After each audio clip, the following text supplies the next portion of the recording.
we'll start with this one. We spoke about how important family is when it comes to marrying someone. How does a divorced family impact that notion? And يعني, I assume they're trying to talk about impact your decision making in terms of marrying someone. How does if the family is divorced, what impact does it have on your perception and what you see? Okay, so divorce is something that is legislated in the Sharia. So it has its time and place, and it's needed, right? As opposed to looking at divorce as all doom and gloom, you know.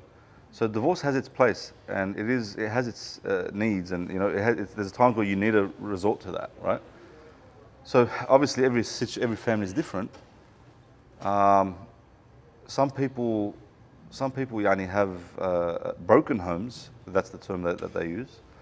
Some people have broken homes in the absence of divorce. So the home's broken, but the parents are still married, right? And there's some people who are divorced who don't have broken homes. Wallahi, right? So it's a case-by-case situation. Obviously, divorce, it's not something that we parade and say, yeah, just get divorced, everything's sweet. You know, we don't do that, but in some cases, you know, it is required, it is needed. So if the marriage was so bad that, you know, you didn't want to come home, and wallahi, I hear youth tell me all the time, I don't even want to go home, brother. I sit outside in my car for 2-3 hours, I wait till my parents sleep, and then I come up. I just don't want to hear it, man. That's what they tell me. They don't want to come home. Or when their dad comes, they pretend they're asleep. They don't want to hear it from him. He's all this negativity. Where's this? Where's that? Do this. Where's that? Why is this clear? Did you pray? All day commands, right? They don't want to hear it. So you know what? I'm just going to avoid this bloke.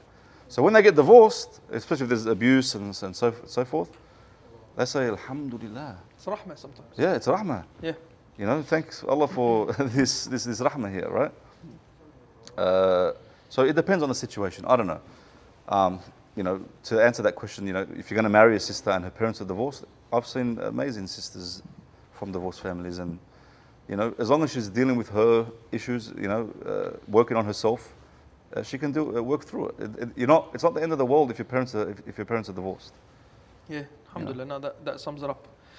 There's a question here about whether arranged marriages are halal or haram. I think you answered it pretty clearly. Like the sunnah, يعني, basically just in the sunnah we find that you should see your wife and you should give consent, and both need to have consent. Yeah, that's right. If that's there, do arrange, whatever you want to call it. Yeah, khalas. Just to simplify it, instead of getting into the proper halal haram question.